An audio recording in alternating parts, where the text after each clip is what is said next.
तो दिल्ली एनसीआर में सांसों से जंग लगातार जारी है। लगातार स्थितियां गंभीर बनती हुई दिखाई पड़ रही है। राजधानी दिल्ली में वायु प्रदूषण बहुत खराब स्तर पर पहुंच गया है। दिल्ली के कई इलाकों में एक्यूआई खराब होने से लोगों की सेहत पर भी उसका बुरा प्रभाव पड़ रहा है।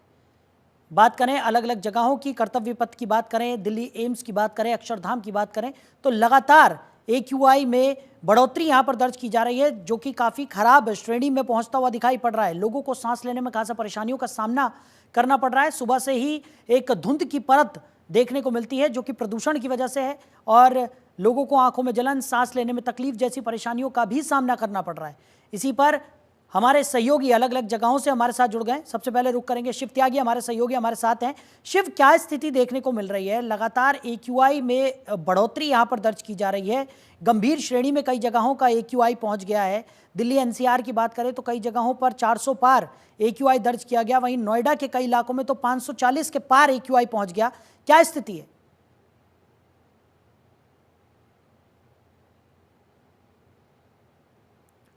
शिव, सुन पा रहे हैं आप? जी, अगर नोएडा की अगर बात करें तो नोएडा और ग्रेटर नोएडा में 10 हॉटस्पॉट्स हैं जो बनाए गए हैं, और उन सभी हॉटस्पॉट पे सबसे ज़्यादा जो एक्यूआई है वो आज सुबह देखने को मिला था। हालांकि गनीमत ये है कि अब एक्यूआई जो लेवल है वो थोड़ा सा डाउन हुआ है, क्योंकि हवा का जो रुख है वो थोड़ा सा पहले से तेज हो गया है। तो कहीं ना कहीं सुबह के समय दिल्ली एनसीआर की अगर बात करें तो खास तौर से जो धुएं का जो प्रदूषण का गुब्बार था, यहाँ पे चैम्बर था, उसमें तब्दील हो गया था। और ऐसे में सबसे ज्यादा सुबह के समय स्कूल जाने वाले बच्चे जो हैं उनको सबसे ज्यादा या सीनियर सिटीजन्स को पार्क में जाते हैं या स्टेडियम में जाते हैं सुबह के सैर करने के लिए, उनको सबसे ज्यादा इस समय जो परेशानियों का सामना करना पड़ रहा है। तो वही स्वास्थ्य विभाग की तरफ से भी गाइडलाइंस जारी करी गई है। साफ कहा गया है कि अगर कोई घर से बाहर निकल रहा है तो ऐसे में 3 लेयर्स का जो मास्क आता है उसका इस्तेमाल करें, जिससे कि पॉल्यूशन से बचा जा सके। और कहीं ना कहीं जिस तरीके के हालात है, 400 से ज्यादा एक्यूआई लेवल है, और खासतौर से अगर नोएडा ग्रेटर नोएडा की बात करें तो इंडस्ट्रीज सबसे ज्यादा यहाँ पे है। करीब 15,000 के आसपास जो है इंडस्ट्रीज यहाँ पे है। तो कहीं ना कहीं प्रदूषण बढ़ाने में एक इंडस्ट्रीज का एक बड़ा हाथ है यहाँ पे। जिस तरीके से पॉल्यूशन लगातार बढ़ रहा है, तो कहीं ना कहीं यहाँ पे एक जिम्मेदारी जहाँ पे पॉल्यूशन विभाग को अगर कार्रवाई की अगर बात करें तो यहाँ पे करीब 5 करोड़ रुपए का अब तक पॉल्यूशन डिपार्टमेंट जुर्माना लगा चुका है। लेकिन उसके बावजूद भी जो हालात है बद से बदतर है। तमाम जगहों पे जो प्रदूषण का लेवल है वो 400 से ज्यादा, जो कि बेहद खराब श्रेणी में माना जाता है। ऐसे में अगर नोएडा प्राधिकरण की अगर बात करें या ग्रेटर नोएडा में तमाम उस जगहों पे पानी का छिड़काव किया जा रहा है, पेड़ों पे छिड़काव किया जा रहा है, जिससे कि जो धूल है वो ना उड़े। लेकिन उसके बावजूद भी देखा जा रहा है कि तमाम जगहों पे जो एक्यूआई लेवल है वो बढ़ रहा है। तो ऐसे में बेहद ही खराब श्रेणी में दिल्ली एनसीआर के जो लोग हैं वैसी दूषित हवा में रहने को मजबूर है। जी, सोनीपत से हमारे सहयोगी विनीत भी हमारे साथ जुड़े हुए हैं। विनीत का रुख करेंगे। विनीत, सोनीपत में क्या स्थिति देखने को मिल रही है? क्योंकि लगातार जो वायु की गुणवत्ता है वो खराब की श्रेणी में यहाँ पर दर्ज की जा रही है। लोगों का सांस लेना काफ़ी ज़्यादा दूभर हो गया है। हालांकि सरकारों की तरफ से भी लगातार प्रयास किए जा रहे हैं कि स्थिति को नियंत्रण में लाया जा सके, लेकिन तमाम जो प्रयास है वो नाकाफी साबित हो रहे हैं। क्या स्थिति है सोनीपत में? मैं कंपेयर करूंगा दिल्ली से, क्योंकि दिल्ली एनसीआर की टच में बिल्कुल सोनीपत है और सोनीपत भी एनसीआर का एक हिस्सा है। वहीं दिल्ली की टच में होने के कारण इसका एक्यूआई लेवल जो है 250 के लगभग रहा है। और कल की बात करूं साहिल तो 317 के लगभग एक्यूआई लेवल रहा है। और वहीं जो चादर है, एक ऐसी प्रदूषण की चादर बनी हुई थी कल कि देखा जाए जैसे धुंध की चादर बनी हुई है, जिससे लोगों को खासी परेशानी का सामना करना पड़ रहा है साहिल। और देखा जाए तो जिला प्रशासन की तरफ से भी इसको लेकर काफी तैयारियां की गई है, क्योंकि हरियाणा और पंजाब पराली जलाने को लेकर जो है बेहद सख्त है। किसानों के ऊपर कार्रवाई करने में कहीं पीछे नहीं हट रहा है। वहीं जिला प्रशासन की तरफ से 12 किसानों पर भी एफआईआर की गई है। वहीं 300 करीब 30,000 का जुर्माना भी साहिल लगाया गया है। लेकिन सोनीपत इंडस्ट्रियल हब भी है, क्योंकि सोनीपत में जगह जगह फैक्ट्री के भी एरिया है जहां से प्रदूषण फैल रहा है। वहीं जिला प्रशासन की मैं बात करूं तो जिला प्रशासन इस पर लगाम लगाने के लिए जो डीजल से चलने वाले जो फैक्ट्रियां हैं, जो जनरेटर वगैरह है, उन पे लगाम लगा चुकी है। वहीं जिला प्रशासन का कहना है कि अगर किसी भी तरह से प्रदूषण फैलाया जाएगा तो उनके खिलाफ सख्त से सख्त कार्रवाई की जाएगी। साहिल, ठीक है विनीत, आप बने रहिए हमारे साथ। हमारे सहयोगी सुनील भी हमारे साथ फरीदाबाद से जुड़ गए हैं, सुनील का भी रुख करेंगे। सुनील, फरीदाबाद में क्या स्थिति है? क्योंकि दिल्ली एनसीआर की बात करें, सोनीपत का, जैसे विनीत ने अभी बताया कि काफ़ी ज़्यादा स्थितियां जो है वो गंभीर की तरफ बढ़ती हुई नजर आ रही। और दिल्ली की अगर हम बात करें तो दिल्ली तो इस वक्त गैस का चैम्बर बना हुआ है, लोगों को खासा परेशानियों का सामना करना पड़ रहा है। फरीदाबाद में क्या स्थिति है?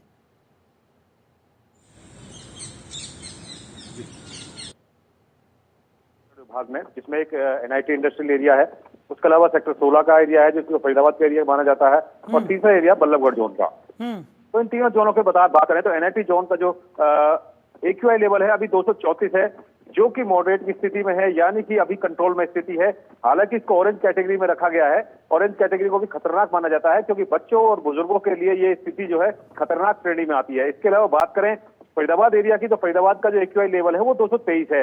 और इसके अलावा बात करें बल्लभगढ़ जोन की, बल्लभगढ़ का जोन का जो है वो येलो कैटेगरी में है और 176 एक्यूआई लेवल अभी प्रदूषण जो नियंत्रण विभाग है, जो उसकी वेबसाइट है, उससे नापा गया है। तो शायद सबसे पहले बात बता दूं कि प्रदूषण नियंत्रण विभाग जो है यहाँ पर काफी मेहनत कर रहा है कि जो तमाम जो अवैध रूप से चलने वाली यूनिट है, जो प्रदूषण फैलाने वाली यूनिट है, उनको ऊपर पूरी तरीके से शिकंजा कस रहा की कोशिश की जा रही है।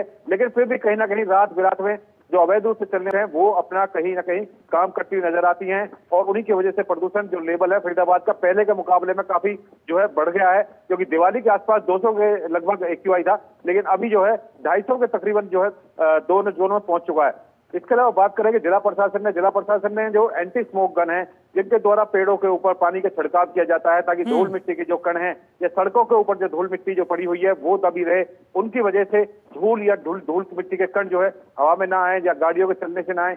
तो कई तरीके की जो सुविधाएं हैं वो यहाँ पे करने की कोशिश की गई है। स्वास्थ्य विभाग की बात करें तो स्वास्थ्य विभाग ने भी एडवाइजरी जारी की है बच्चों और बुजुर्गों के लिए कि वो अपने अपने घरों में रहें, घरों से रहकर ही अपने ज्यादातर काम निपटाएं, जरूरी ना हो तो बाहर ना निकलें। सुबह और शाम जो है धुंध का जो स्मॉग है वो देखने को मिलती है। इसके अलावा जो सुबह और शाम की जो ठंड है उसमें बढ़ोतरी हुई है। हालांकि हवा का जो प्रभाव है, हवा का प्रभाव यहाँ पे थोड़ा कम है। इसकी वजह से जो चारों तरफ जो प्रदूषण की जो यूनिट्स हैं उनका धुआं कहीं ना कहीं वातावरण में ही अटक जाता है, जिसकी वजह से जो सांस लेने में और जो स्वास्थ्य जो हार्ट संबंधी है या जो अस्थमा संबंधित जो पेशेंट हैं उनको खासी मशक्कत करनी पड़ रही है अभी। और आने वाले समय में प्रशासन ने और जो है इसके ऊपर लगाम लगाने की कोशिश करने के चलते चलते और ज्यादा जो प्रशासन जो, क्योंकि यहाँ पर 17 टीमें जो है गठित की गई है, जो अलग अलग जोन के अंदर जाकर जो जैसे किसी में जो कूड़े में आग लगाने की घटनाएं हैं या किसी और तरीके की जो घटनाएं होती हैं जिस कूड़े से संबंधित अलग है या किसी और चीज में आग लगाती है, प्रदूषण फैलता है, उनको ऊपर निगरानी की जा सके और उनके ऊपर नियंत्रण करने के लिए सभी 17 की 17 टीमें मुस्तैदी रूप से तक यहाँ पर काम कर रही हैं। तो उसी का ये परिणाम है साहिल कि जो अब की बार यहाँ पर जो प्रदूषण जो नियंत्रण बोर्ड है वो और प्रशासन प्रदूषण को काफी हद तक रोकने में कामयाब हुआ है। क्योंकि पिछले साल के मुकाबले में अब की बार तो ये लगभग ना के बराबर कहूंगा, क्योंकि पिछली बार एक्यूआई लेवल जो है 400 450 हो गया था, जो कि तीनों जोनों के अंदर सबसे ज्यादा था। और दिल्ली एनसीआर के अंदर भी जो गैस का चैम्बर जो है फरीदाबाद बन गया था। लेकिन अब की बार जो प्रशासन की ओर से जो यहाँ पर कार्रवाई की गई है उसकी तरफ से जो यहाँ के आमजन है वो भी संतुष्ट है और कहीं ना कहीं जो प्रदूषण के ऊपर उसके ऊपर भी नियंत्रण पूरी तरह से रखा गया है। जी साहिब। चलिए सुनील, गनीमत है कि फरीदाबाद में स्थितियां फिर भी अभी कंट्रोल में यहाँ पर नजर आ रही हैं। शिव हमारे सहयोगी लगातार हमारे साथ बने हुए हैं। शिव, दिल्ली एनसीआर की बात करें तो दिल्ली में कई तरह के नियम यहाँ पर लागू किए गए थे और हम देख रहे थे कि दिवाली से पहले ही ये तमाम नियम दिल्ली में लागू कर दिए गए थे, क्योंकि सभी को अंदेशा था कि दिवाली के बाद स्थितियाँ जो है वो और ज़्यादा गंभीर होती हुई नजर आएंगी। और ठीक उसी के अनुकूल यहाँ पर लोगों ने जिस तरीके से आतिशबाजी की है तमाम नियमों को दरकिनार करके, उसका भी बड़ा खामियाजा यहाँ पर भुगतना पड़ा कि 15 गुना वृद्धि प्रदूषण में यहाँ पर दर्ज की गई। उसके बाद की भी स्थिति की बात करें, क्योंकि 7 दिन बीत चुके हैं लगभग दिवाली को और अभी भी स्थितियां जो है वो गंभीर यहाँ पर बनती हुई नजर आ रही हैं। हालांकि तमाम कदम यहाँ पर उठाए जा रहे हैं, लेकिन पूरे मामले में राजनीतिकरण भी लगातार होता हुआ नजर आ रहा है। भारतीय जनता पार्टी की तरफ से लगातार आम आदमी पार्टी पर सवाल खड़े किए जा रहे हैं।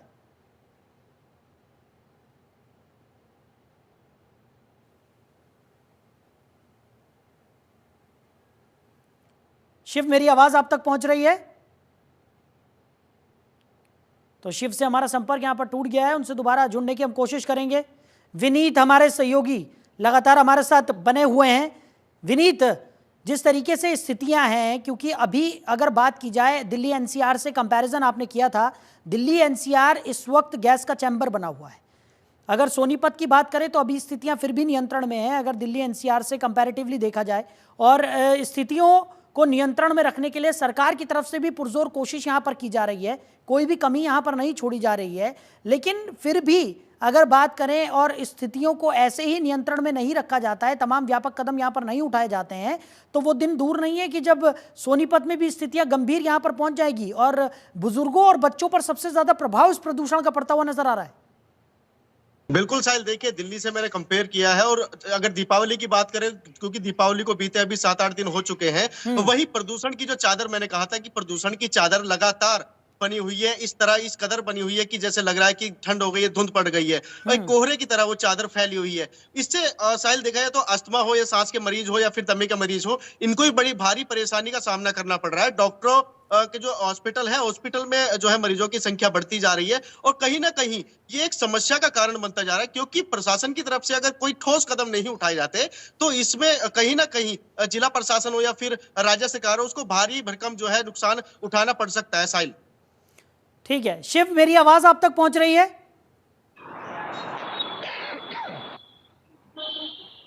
शिव, सुन पा रहे हैं आप मुझे?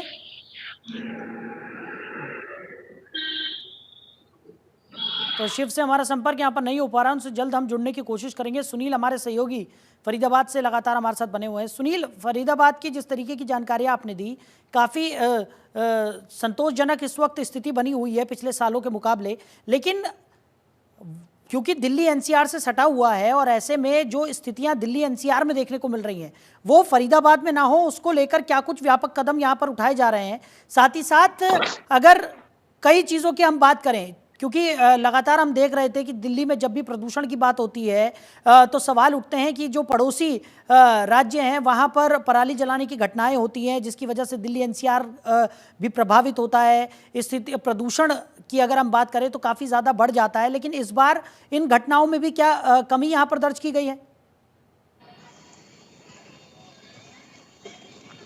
कि जो घटनाएं थी पिछले साल तक फरीदाबाद के अंदर भी काफी ज्यादा थी, और पिछले साल का जो एक्यूआई लेवल था 400-450 से ऊपर था। तो यहाँ पर जो है पब्लिक के लिए बहुत दुभर वाली कहानी थी कि प्रदूषण जो है उनके लिए बिल्कुल जी का जंजाल बन गया था। लेकिन अब की बार जो है जिला प्रशासन की ओर से पूरी तरीके से कमर कस ली गई थी। सभी जो किसान है, जो किसान एरिया है यहाँ पर, उस देहात एरिया के अंदर भी अलग अलग टीमें भेजी गई थी। सभी किसानों को जागरूक भी किया गया था कि पराली ना जलाएं, सरकार इसके लिए मुआवजे का भी प्रावधान कर चुकी है, आपको मुआवजा मिलेगा, पराली की तरफ से को ना करें। तो इसकी वजह से अब की बार जो है पराली जलाने का जो भी जो सिस्टम था यहाँ पे बिल्कुल बहुत ही बेहद कम नजर आया, जिसकी वजह से फरीदाबाद का जो एक्यूआई लेवल है या प्रदूषण का लेवल है, मैं कहूँगा बिल्कुल कम नजर आया। कम तो नहीं है, क्योंकि अस्पतालों की बात करें तो अस्पतालों में जो है प्रदूषण से ये जो बच्चे हैं और बुजुर्ग हैं वो पीड़ित होकर यहाँ पर कहीं ना कहीं अस्पतालों में हैं और अस्पतालों में भर्ती हो रहे हैं। जिला अस्पताल की बात करें, जिला सिविल अस्पताल की बात करें या निजी अस्पतालों की बात करें, तो वहाँ पे मौसम बदलने और प्रदूषण का लेवल बढ़ने से जो बच्चे हैं और बुजुर्ग हैं उनके ऊपर खासा प्रभाव पड़ रहा है। हालांकि यंगस्टर्स जो है इसमें जो है प्रदूषण की मार से भी बचे हुए हैं, लेकिन उनको भी हिदायत ये दी जाती है कि अपने जो बेहद जरूरी काम है उनको निपटाने के लिए आप जो है जी साहब। ठीक है शिव, मेरी आवाज आप तक पहुंच रही है?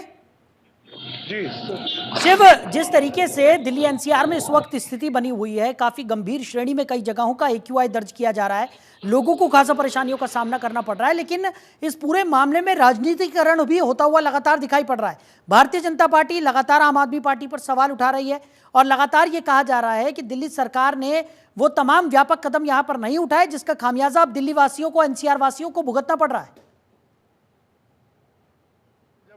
दिवाली के आसपास का समय होता है तो ऐसे में जो पॉल्यूशन है वो खास तौर से दिल्ली एनसीआर की अगर बात करें तो यहाँ पे एक्यूआई लेवल अपने आप बढ़ना शुरू हो जाता है।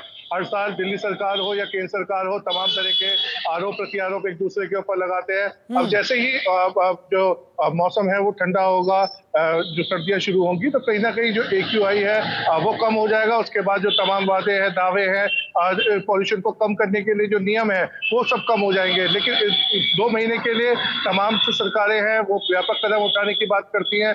बीजेपी की अगर बात करें तो आम आदमी पार्टी के ऊपर आरोप लगाती है कि उनके द्वारा कोई कदम नहीं उठाया जा रहा। अभी थोड़ी देर पहले जो है बीजेपी के जो प्रवक्ता थे उनकी तरफ से तमाम जगहों पे जाके जहाँ से यहाँ पे एंटी स्मोक गन लगाई गई है या पॉल्यूशन को रोकने के लिए तमाम मशीनें लगाई गई हैं, उन सभी जगहों पे जा रहे हैं। और वो बंद नजर आ रही है। वही दूसरी तरफ आम आदमी पार्टी कह रही है कि तमाम उन जगहों पे, खासतौर से जहाँ पे एक्यूआई लेवल जो बढ़ा हुआ है, जो उनके द्वारा हॉटस्पॉट घोषित किए गए, उन सभी जगहों पे काम किया जा रहा है। तमाम जो ग्रेप्स के नियम है उनको जो है पालन कराने के लिए कार्य किया जा रहा है। पॉल्यूशन कंट्रोल बोर्ड से भी बातचीत की जा रही है। तो ऐसे में कहीं ना कहीं आरोप प्रत्यारोप एक दूसरे के ऊपर लगाए जा रहे हैं। अब जैसे ही जो मौसम है वो ठंडा होगा, उसके बाद से ये सभी जो वादे हैं, दावे हैं, ये सब ठंडे ठंडे पत्ते में चले जाएंगे। अच्छा शिव, सिर्फ वायु प्रदूषण की ही मार दिल्ली एनसीआर नहीं झेल रहा है, बल्कि अगर यमुना की बात करें तो यमुना का पानी भी काफी दूषित यहाँ पर नजर आ रहा है। झाग की मोटी मोटी परतें हम यमुना के ऊपर तैरते हुए देख रहे हैं और स्थितियां जो हैं वो लगातार जस की तस बनी हुई हैं। देखिए, यमुना को लेकर हर साल एक बड़ा बजट पास होता है और उस बजट को जो है यमुना का स्वच्छ करने के लिए खास तौर से उत्तर प्रदेश से होते हुए दिल्ली की तरफ जब यमुना आती है, तो ऐसे में उसको लेके साफ सफाई के लिए और जो ये झाग खास तौर से यमुना के दिखाए हमारे चैनल के माध्यम से भी दर्शकों ने देखे, तो उसमें साफ देखा जाता है कि छठ आने से पहले उसको साफ सफाई के तमाम वादे किए जाते हैं, तमाम फाइलें खोलती है, लेकिन उसके बाद वो फाइलें ऐसी की ऐसी बंद हो जाती है। लेकिन आज बड़ा सवाल ये खड़ा होता है कि आखिर पूरे साल इस यमुना की साफ सफाई को लेकर किस तरीके के कदम उठाए, जो जिम्मेदार अधिकारी हैं, अफसरान हैं, वो किस तरीके के कदम उठा रहे हैं। तो वही एक बड़ा सवाल होता है कि इन सरकार की तरफ से अब तक जो यमुना की साफ सफाई को लेकर कहाँ पे साफ सफाई की गई, कितनी सफाई की गई, इसको लेकर कोई जो है ये सब बातें सामने नहीं रखता। तो कहीं ना कहीं जो है आरोप प्रत्यारोप, राजनीतिकरण जो है, या चाहे वो यमुना की सफाई की बात करें या दिल्ली एनसीआर के पॉल्यूशन की बात करें, तो आरोप एक दूसरे के ऊपर लगाएंगे। लेकिन फिर अगले साल इसी तरीके से दिल्ली एनसीआर के जो लोग हैं इस बढ़ते पॉल्यूशन को लेके जो है फिर यहाँ पे रहने को मजबूर हैं, क्योंकि नौकरी पेशा वाले लोग हैं, वो यहाँ से अपना मकान बना रखा है, लोग बेच के नहीं जा सकते या छोड़ के नहीं जा सकते। तो कहीं ना कहीं आम जनता को इस राजनीतिकरण के अंदर पिसना पड़ता है और आम आदमी जो है वो इसी तरीके से इस दूषित हवा में सांस लेने को मजबूर है। ठीक है, विनीत हमारे सहयोगी सोनीपत से लगातार हमारे साथ है। विनीत, सोनीपत में स्थिति काफ़ी बेहतर है दिल्ली एनसीआर से, लेकिन उस स्थिति को मेंटेन करना भी प्रशासन की जिम्मेदारी यहाँ पर बन जाती है और प्रशासन की जिम्मेदारी इसलिए भी ज़्यादा बढ़ती हुई नज़र आ रही है क्योंकि अगर बात करें कि दिल्ली एनसीआर की आबो हवा लगातार खराब हो रही है, उसका असर सोनीपत पर ना पड़े, वहाँ पर स्थितियाँ सामान्य रहें, लोगों को खासा परेशानियों का सामना न करना पड़े, उसको लेकर तमाम व्यापक कदम यहाँ पर उठाए जा रहे होंगे। क्या उन कदमों को और ज़्यादा कड़ा करने का प्रशासन का कोई इरादा नजर आ रहा है या किस तरीके के कदम वहां पर उठाए जा रहे हैं इस वक्त?